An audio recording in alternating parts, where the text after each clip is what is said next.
Salam alaikum, la paz sobre vosotros. Bienvenidos a la tercera entrega de Caminando por el Universo. La vez anterior hablamos del hadith, de un hadith que se ha dado en llamar el hadith de Jabir, porque fue Jabir ibn Abdullah quien lo repertorió y quien lo transmitió de generación en generación hasta nuestros días, sobre la naturaleza del profeta y la naturaleza del ser humano fundamentalmente. Hoy vamos a avanzar en el tiempo, al periodo del nacimiento del profeta, y vamos a hablar del periodo que circundó, de las circunstancias históricas que se vivían en la época de su nacimiento y también de sus primeros años y hasta que le llegó la revelación. En aquella época, en Meca, fundamentalmente, pues era Meca donde nació el profeta, en aquella época había una sociedad muy injusta. La sociedad del Quraysh era la tribu que habitaba Meca, era el Quraysh, eran descendientes de Abraham, y en ellos había 4 tribus que eran las más importantes, 4 clanes. Ellos habían utilizado la Kaaba de alguna manera, ya no solamente para adorar a Allah, que era para eso, para lo que le hizo Sidna Ibrahim, sino para extraer beneficios económicos y para hacer de Meca un centro comercial del cual partían caravanas que iban ya sea al norte, ya sea al sur, al Yemen o a Siria, y habían adornado, por decirlo de alguna manera, la Kaaba con una serie de ídolos que ellos asociaban en su culto a Dios, porque Ibrahim había dejado una religión que transmitió a su hijo Ismail, y luego Ismail la fue transmitiendo a su progenie, y que la siguieron hasta la época del profeta de cada vez de menos en menos gente. Es decir, la gente de la Meca se había acomodado a adorar a los ídolos, es decir, que habían puesto en la Kaaba. Por ejemplo, si venían los cristianos a hacer la circunvalación, ponían una estatua de la Virgen porque a los cristianos les gustaba, y sí atraían de nuevo gente que venía a comprar mercancías, a comprar, a vender y a hacer negocio, en fin. Entonces, vivíamos una época en la que los árabes que vivían en Meca se brutalizaron de tal manera que llegaban a enterrar a las hijas vivas cuando eran primogénitas. E incluso pues había matrimonios de pura conveniencia. El padre casaba a las hijas muy jóvenes contra su voluntad, e incluso pues hacían combinaciones de mujeres en la misma familia, incluso hasta llegar a casarse con 2 hermanas o con la madre y con la hija a la vez. Bueno, había llegado a un extremo de brutalidad muy importante. Sin embargo, el clan en el que nació el profeta había sido un clan que había conservado mejor las tradiciones abrahámicas. Su padre era hijo de Abdul Muttalib. Abdul Muttalib era la referencia religiosa en la Meca, y su hijo, bueno, pues fue el padre del profeta. En ese momento había un tío del profeta que se llamaba Waraka ibn Naufal, que era cristiano y que profesaba la religión de Abraham a la vez del cristianismo, porque todo eso era prácticamente lo mismo. Había reconocido a Jesús como profeta, y entonces él practicaba el cristianismo.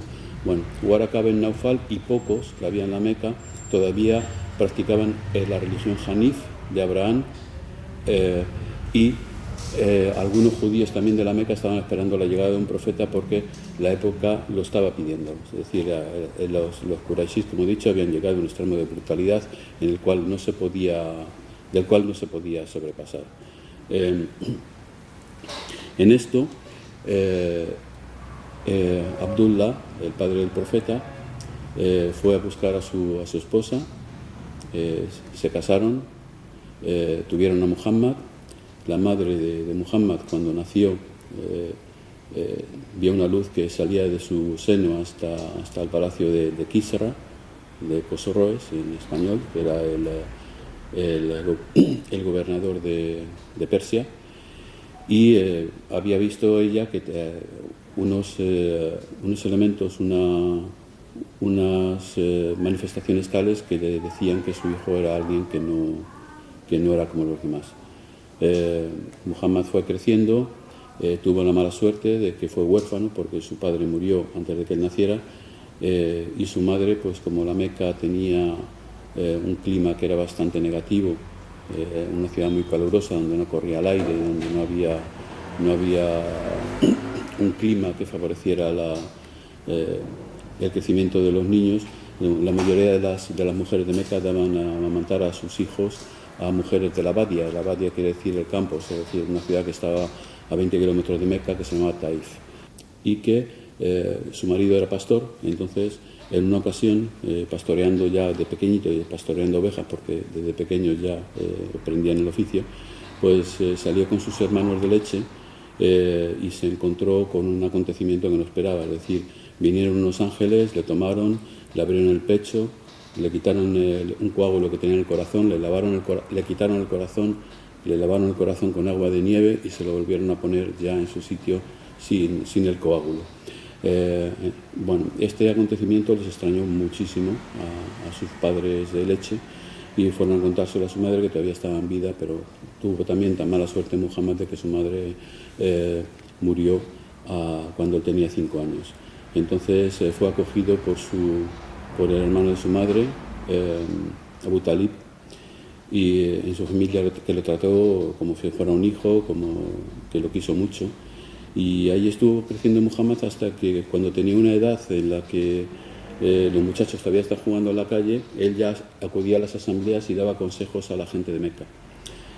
Tenía una inteligencia superior, tenía un estatus de persona muy elevado, es decir, era una persona equilibrada, era una persona sabia ya de pequeño, y era una persona que buscaba siempre buenas compañías y que evitaba todo lo que son malas costumbres. Eso era muy observado y muy querido por la gente de la Meca, y hasta el punto de que ya cuando creció era un hombre de palabra, al que se le podía confiar tanto los secretos como los objetos, como las riquezas, de tal forma que fue llamado Al-Amin. Al-Amin quiere decir el hombre que ofrece seguridad, el hombre de confianza. Entonces el profeta se llamaba Muhammad, su nombre de nacimiento era Muhammad, pero la gente le había apodado Al-Amin.